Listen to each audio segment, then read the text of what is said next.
Shalom, peuple de Dieu. Je dois intervenir à l'élo sur oser faire le pas de la foi. Omeka kotia bapa ya moto akondima. Tango Jésus azokoma liboso ya Marthe na Marie, akuti bato oyo bakende kotika déjà Lazare na kati ya tombe. Maintenant, il faut basala pa ya kondima, c'est-à-dire kofongola cimetière oyo moto asapoli. Ce sont des pas de la foi. Koloba bofongola nanu kaka cimetière wana bango moko babenga siko bato ya quartier ba rouler libanga. Ce sont des pas de la foi. Oyebi que na 1 Samuel 18, Goliath a menacé 39 jours. Et peuple nyonso wana zalaki peuple ya Nzambe, bana ya Abraham, bana ya kondima, bana ya Abraham. Et bazalaki nyonso à genoux. C'est Goliath celle qui faisait des pas de victoire devant eux. Paf, surgit un vaillant héros. Tango David azobima wana, mutuna David azotuna kaka moko. Bakopesa nini na muto akosala bapa ya foi devant cet incirconcis. Bapa de la foi. Ozwa décision mukolo moko ya ko marquer bapa oyo, bapara no batikala ko marquer te, batele tumba wana kaka boye. Oui, mais lorsque vous avez une maladie de la famille, vous devez vous poser toujours une question. Hein? C'est pas un Goliath. Wana nde maloba Saoul azoba na David. Alobi mutana bundisa batu bandakala. Aza guéri alelo te. Alunga batata na yo. Lorsque vous avez une pauvreté familiale, il faut lire le verset de Actes 5, de Jacques 5, verset 15. Bible lobinin. Bo soki moko na kati na bino azobela malade ya mutu pasi. Bakende epa basala Nzambe. Je ne parle pas ya maladie oyo eza incurable. C'est ce que la Bible dit, non? Non, tu peux faire des pas de la foi. Idaous ate na Nigeria. Et handicapé moko ya kavanda toujours ka liboso. Ate ya handicapé moko azaka ka liboso. Et mukolo moko atuni handicapé wana olingi Nzamba salelo nini. Alobi Nzamba pesa nga mbongo na kende ko ravita ye ferme. O papa na nga atika eza na zamba. Zamba na pesa nga mbongo na kende kosala misala ferme. Et Idausa lobi nazaka na fardo a muto mikolo nyonso na mutu na ngai. Qu'il faut poser ba acte de foi. Zoka des fois na yeze la kande mbongo ya ferme et non makolo nezonga normal. Nous avons des hommes de Dieu qui sont malades et qui prient pour des maladies. Mais qui n'ont pas la foi pour leur guérison. Là, vraiment, il faut tout le bayangolelo. Vous allez marcher par la foi. C'est ainsi que, comme la Bible, nous allons marcher par la foi et non par la vue. Dans Jacques 1, verset 18, Bible le bes que moko na kati na bino azana sagesse te asenga ngwe pa Nzambe mais asenga nde na kondima po soka azana kondima te akanisa te kakuki kozwa eloko soka sengi mazana foi te alors à ce moment la foi maintenant ezanine. La foi ce n'est pas une émotion, la foi ce n'est pas une sensibilité, la foi n'est pas un sentiment, la foi n'est pas un souhait. La foi n'est pas une volonté. Mais ce qu'on condamne nini. C'est ça le problème. Pierre a lobi boutou mobimba pam. Azaki n'a besoin de point de contact. Point de contact, c'est quoi? C'est que Dieu peut dire. Maintenant, l'Éternel lui dit, recommence la pêche. Dans Luc 5, il fait le pas de la foi. Sur cette parole, je retourne dans les eaux profondes. Toko sala nabino 40 jours, ya bapa ya foi. Si mana enseignement oyo, je pars à mon service. Si ma ya enseignement oyo na okende ba suivi. Si ma ya enseignement na okende évangélisation, bitumba ya Goliath oyo umela wana nazo mekanzoto nango va, tu vas emporter la victoire. Pierre avait besoin d'un point de contact. Maintenant, moutou na piscine wana lobi, je n'ai personne pour aider ngana kende na mai. Mais malobe lobi, prends ton lit, lève-toi et marche. C'est ça le point de contact. Aux en a besoin de faire chaînette, aux en a besoin de faire câble, aux en a besoin de faire maï, ma fouta, maloba, téléma, même mbetonayo. Il prend cette parole comme un point de contact, paf, a chali bapa ya kondima. Maintenant malobe lobi na ye, même mbetu. Papa memi mbetu. Ore amukola saba. Na temple batombo la keloko na mutute mukola saba. Papa ke kopesa nzambe merci na temple. Ake tout droit na temple na mbetu na mutu. Akomi kuna na kati ya temple batuni ye. Messieurs. Oyebite ke lelo eza mukolo komemeloko na mutute. Bandeko. Na tosa basaba na tosa basaba na tikala kotambola te. Me mutu alobi na ngai na bika. Formule bikiseli ngai ezali eko violer saba alobi na mema charge na mema mukumba na kede mutu abikisi ngai ya tosi saba te siko ngana tosa saba na tikala na makolo te. C'est comme ça que soki baloba na bino bokolia kaka moke moke yo ko vivre bapaya ba héros bapaya bato ya foi okotia bapaya foi na mikolo etikali 3 mois oyo nzamba komema yo na ba montagne oyo ba parano ba matate nzamba ko peso ba victoire oyo lota te oye matana makanisi na yo te. Quand vous priez, vous terminez, il faut faire les pas de la foi. Vous savez, et pas Nzambe, on ne crie pas victoire après que Jéricho est kweya. Non. Na Josué 6. Bon, bah, Luka montagne yo 7 fois.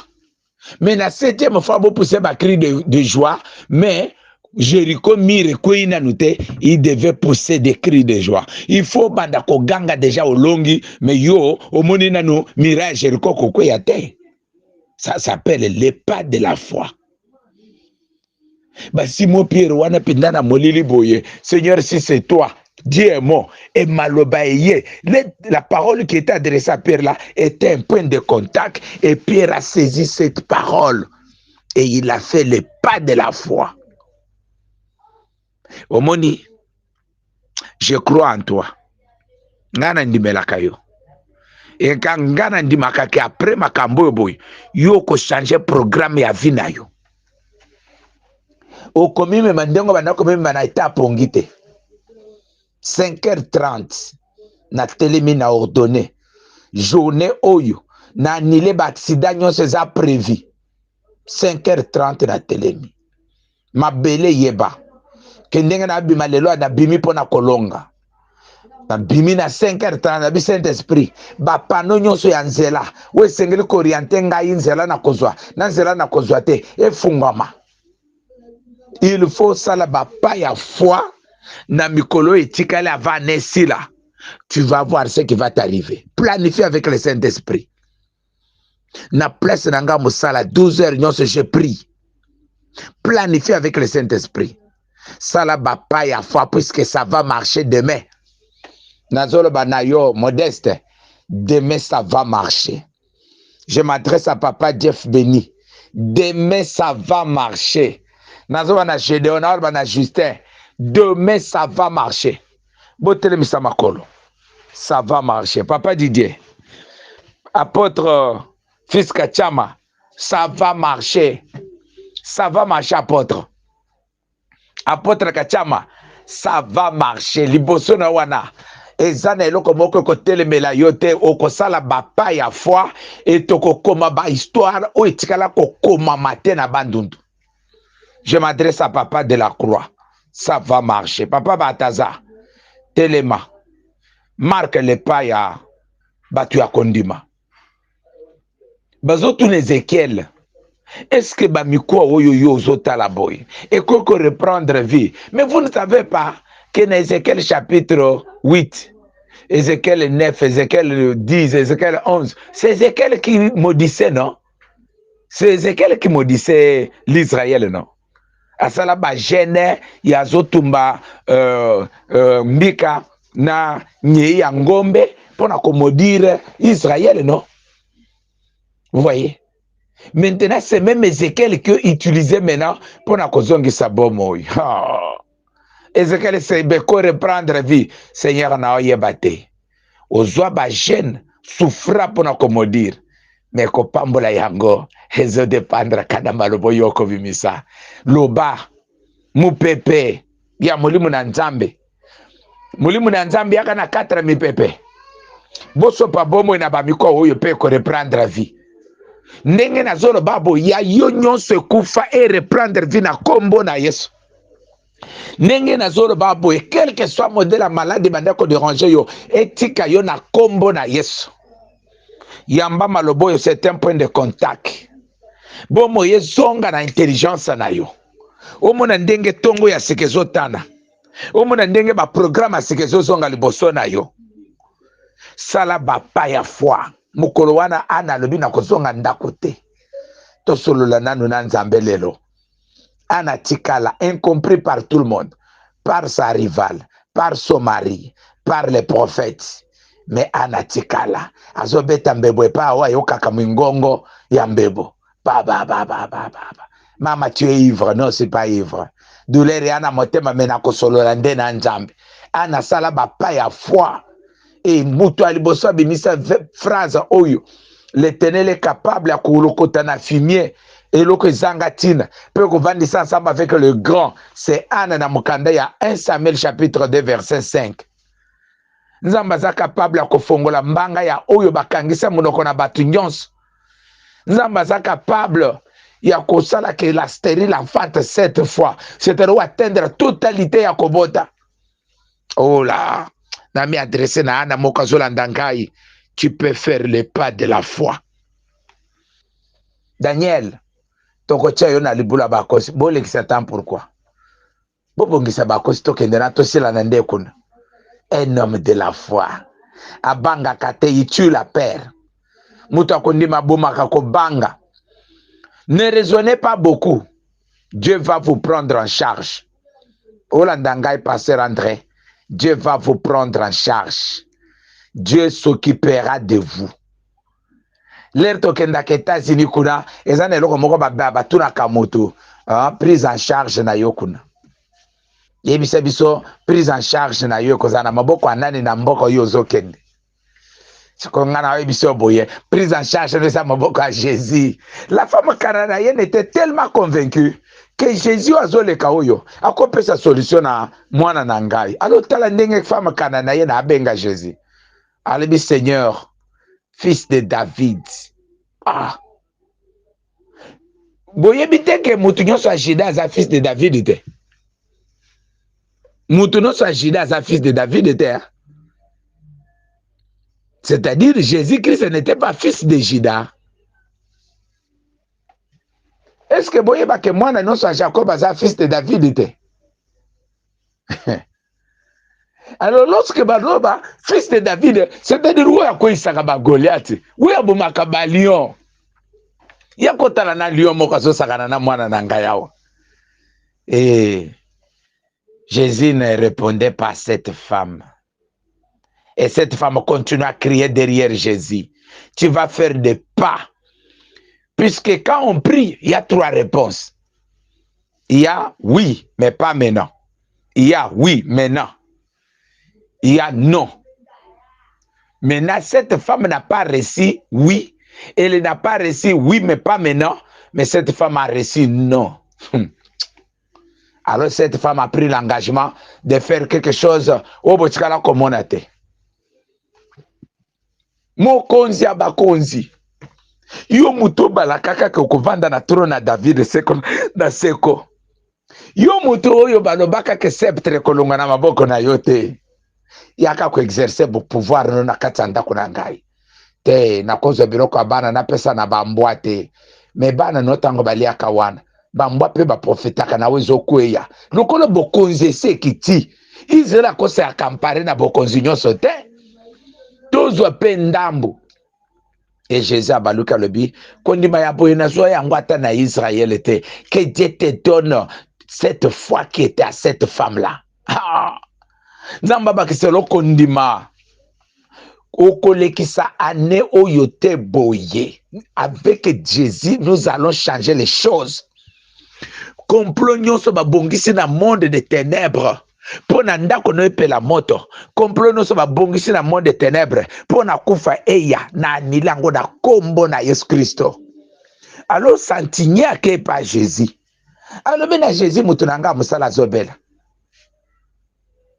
Jésus alobi bon, tokende pona yo kiko osala quand même moi bola moi. Tokende comme ça na bondele mutu na musala. Abio pona nino déplacer. Dis seulement un mot. Loba kali loba. Loba kali loba. Moi, je vais mettre ma foi en jeu. Loba kali loba. Et santigna telemi. Abisi Jésus kokende na parler na ngaite. Dis seulement un mot. Dis seulement un mot. Bien aimé, il faut maintenant savoir que il faut que yeba ko boaka ko ndima na yo en jeu. Il faut mettre ta foi en jeu. Ezana bato balobaka to ko beta jeu de carte ya mbongo babeti baleye alebi na tshelo pango na nganje bakoki pe ko le yango alebi mbona tshwa mutuka na nganje bakoki pe ko le yango mais biso to tshaka nde foi en jeu. Il faut tshwa foi na yo o libérer foi derrière les points de contact. Et Jésus alebi na mutuana kende mutono ya musala abiki. Et mutuana kei na foi. Et à côté mutono ya kobika. Oye baboya, frère Branham ateya. Alors Dieu m'a dit, ceux qui na convaincre l'église na basalanga confiance totale, et ça na miracle moko korate na kati église oyote. C'est ainsi que quand vous lisez na Bible, na Romains 12, verset 6, Bible lobi donyon se soperaka selon l'analogie de la foi. Oh, ce que je terme analogie. Aucun nango na dictionnaire, au côté na téléphone no one. Okomona que terme analogie selon biologie. Ce que nango na médecine, analogie na médecine. Okomona que zali ba espèce moko évoluer na ba même nature, pe kenda ko pesa ba même résultat. Alors, ce qui balobi, ça fonctionne selon l'analogie de la foi, c'est-à-dire que l'anissa manaba espèce à bakondima ou précédent. Alors, à ce moment-là, ngai na cause terme généalogie. Zoa kaka analogie bakomi na Bible wana. Kende nango na dictionnaire, okomona ke na dictionnaire analogie wana na biologie. Ezali, c'est qu'il y a na même espèce que oyo e précédent yango. Il faut ko kangisa kondima na kondima muto ate yayo. Il faut ko kangisa kondima bino mibale na chef oya banda assemblée na bino. Il faut ko kangisa kondima na bino na kondima visionnaire. Il faut ko kangisa kondima na bino kondima visionnaire na kondima ya Jésus. C'est comme ça que tant que femme samaritaine zo solana Jésus, azotourna Jésus, yo leki Jacob. Au monete. Cette femme croyait na kondima ya Jacob. Et puis bozo maltraité biso bolo boto apatu pamba.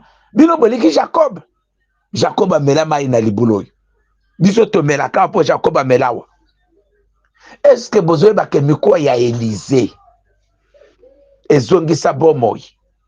Mama moko aye tozo bondela na salisi ba affiche po ba kende ko kabola po na ko évangéliser. Mama zaki na mbasu.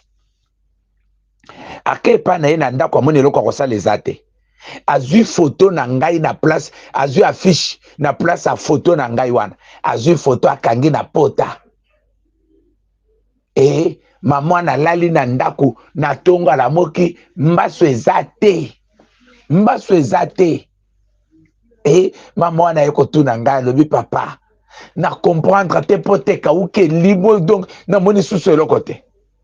Je lui dis maman, c'est un acte de foi, mais toko komisa yango doctrine te. Et j'ai empêché à cette maman là de témoigner. Je lui dis soko ko témoigner le banzamba bikisio. Mais ne dis pas que vous appliquez la photo. Puisqu'on ne peut pas commencer à appliquer la photo na bapota. Mais tu as utilisé seulement un point de contact. Frère moko za na hôpital na mwana na yazobela makasi, mwana na kati ya koma. Et ses frères va prendre sema affiche moko azaki na konda kati ya cahier d'ailleurs ya ba track ya kokabola invitation. Il prend seulement les tracks là. Il les dépose sur les lits, il met l'enfant sur les tracks et moi na zongi normal. Qu'est-ce que vous pensez? C'est l'analogie de la foi. C'est aussi que Élie étant oiseau qui est dans l'enlèvement, maintenant Élisée a retrouvé le bosso ya maï. Il dit les dieux d'Élie, c'est-à-dire l'onction, la foi qu'Élie avait pour na kokabola maï oyo. Nazo salela yango foi wan, na salela yango. Alors cette fois-là s'appelle les dieux d'Élie.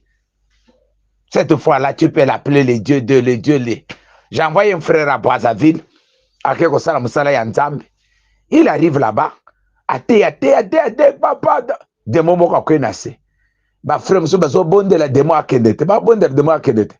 Ye kota vanda kamilo belo, ngapena kende na demo na pe akendo sangana nanga na kata bato boy. Ayeka bona kombo ya Nzamba papa nanga molimo. Il cite mon nom, paf de moi bimi pe akei. Je ne vous dis pas de faire ça, mais je dis qu'il a utilisé ma foi. C'est comme ça que na pokowa na kangisi kondima na ngai na kondima na yo pe na lobi ke na mikolezo ya awa okofungwama banzela na yo kozonga normal esengo na yo kozala rétabli ya yo bakenda na yango ekozonga nazwi kondima na ngai na sangisi yango na kondima na yo na bakisi na kondima ya Nzambe na kati e na lobi na suite ya histoire awa maladi etungisaka yo wana okobosanaka yango. Pourquoi? Puisque quand la Bible dit na Isaïe 53 par ses maîtrises nous sommes guéris, nous ne sommes pas guéris seulement de la malaria, nous sommes aussi guéris na ba maladie non sa vieillesse, rhumatisme pe koki kosila, tension pe koki kosila, diabète pe koki kosila, cancer pe koki kosila, quelle que soit nature ya maladie ou évolue akana kati nzoto na yo, Bible lobi na mapipi na ye to bika na ba malade et ba pesi comme ba maladie, comme pour dire na Marc 16:16, vous imposerez des mains aux malades. C'est un point de contact, mais la parole de Dieu c'est aussi un point de contact. Maloba o ezoyo na onction ya foi ya sika e bakiselo kondima obika bapa ya bato ya kondima lobitango moye kobima eke mbongo ko circuler bisika yo zali wana mbongo ko tape na poche na yo lobitango moye kobima eke bato babandi ko pambola manakati ya mboka oyo ozala kombo le kota na lista bato bakopambola ma na longoli kombo no na libanga ya famille esika bakoma bino bakondana bino na détaché yo na kombo na Yesu Kristo e yo kende okoma histoire oyo komama nano te e yo kende o marqué ba histoire oyo nano tikala ko se marquate. Dieu utilisera tes mains, Dieu utilisera tes pas. Kokanisa te ke Nzamba ko utiliser eloko moko extraordinaire pona kozongisa biloko akolia lobi Elisa bimisa maloba ya foi na mukanda ya 2 Rois 7. Alobi lobi biloko kolia kozala awa, c'était des paroles de foi. Maintenant parmi ba 4 lépreux, il y avait un fils de prophète là-bas. Il y avait Géasi. Na 4 prophètes wana libanda mboka kono. Il y avait Géasi. Malobe bimi. Malobe ke koti na kata fils de prophète. Na loba na fils de prophète moko sola ndangai maintenant. Malobe kota na kati na yo. Banguna na yo bayoka bapa na yo lokola bapa ya char. Bapa ya mutu akondima epesaka bru ya char. Omi lobele lobi na tongo boy. Toki to vandi awa boy, on fait rien. Mais si nous changeons la façon de faire, toki ndena nous nangamba ba ennemi, c'est ça le pa ya mutu akondima. Nzamba okomisa bapa na yo lobi ba bru de char et ba ennemi na yo ba kozala confondi lobi. Même ba ennemi a RDC ba kozala confondi. Mboko yo ba pesa na maboko ya Nzambe, adversaire moko ta kolonga mboka oyo. Ouezata ya Nzambe. Ça c'est le temps de Dieu pour toi. Oye baboye, la parole de Dieu est maître de saison. Maloba na Nzambe ebima na monoko ya Josué etelemisa moi etelemisa sanza. Maloba na Nzambe za na kapasité ko telemisa moi ko telemisa sanza pona yo jusqu'à ce que olonga ba ennemi na yo. Nzambe ya Josué aza pe Nzambe na yo. Maloba oyo ekota na kati ya mentalité na yo. On comprendre que 3 mois où etikali poto kota na 2024 nzamba komema yo na bapa ya foi. Tu vas faire des pas de foi. Nous avons 40 jours devant nous. Et 40 jours oyo ezali boso na biso awa. Puisque semaine na biso ezali lundi, mercredi et vendredi. Et na 40 jours tokosala awa boye. Okosala bapa ya foi. Peu okokoma na notikala kokoma te. Oh, soyez bénis. Na pamboli bino na kombo na Yesu. Na pamboli bino na kombo na Yesu. Na bengisi bandeko nyonso na kati ya manifestation oyo. Kozanga te na kati ya manifestation oyo. Oyo tokia kote sur est-ce que mikoa oyo ya famille c'est pola oyo. Est-ce que ça peut reprendre vie? Ézéchiel dit à Dieu, toi tu sais. Yo yebi. Et l'esprit de Dieu fit sur Ézéchiel et lui donna les dons de foi et bakisere kondima. De sorte que quand il a parlé, miko yamba maloba wana.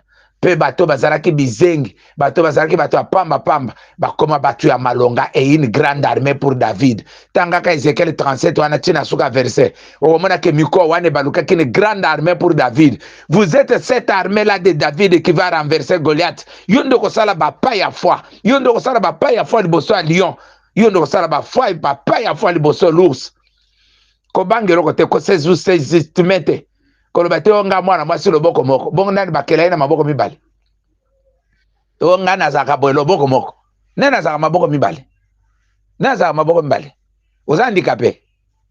Ozana maboko moko te, ozana maboko mibale nde batono so bazali. Telema. C'est votre temps. Telema. Kote non soko kende. Nzamba kozongisela yo, bato bakabwana na yo, me oyi atindelaka yo, pona mission na yo. Nzamba zozongisa bango. Nzamba kozongisela yo, mayele we tikaka yo, ezozonga. Nzamba kozongisela santé na oyi tikaka yo, ezozonga. Je m'adresse à toutes les mamans. Botelema, bosala bapa ya kondima. Botelema, bosala bapa ya kondima. C'est le temps. Nous allons écrire une nouvelle histoire. Nous allons écrire une nouvelle histoire et nous allons surprendre beaucoup de personnes. Que mon Dieu vous bénisse. Soyez bénis abondamment. Na kombo na Yesu. Amen.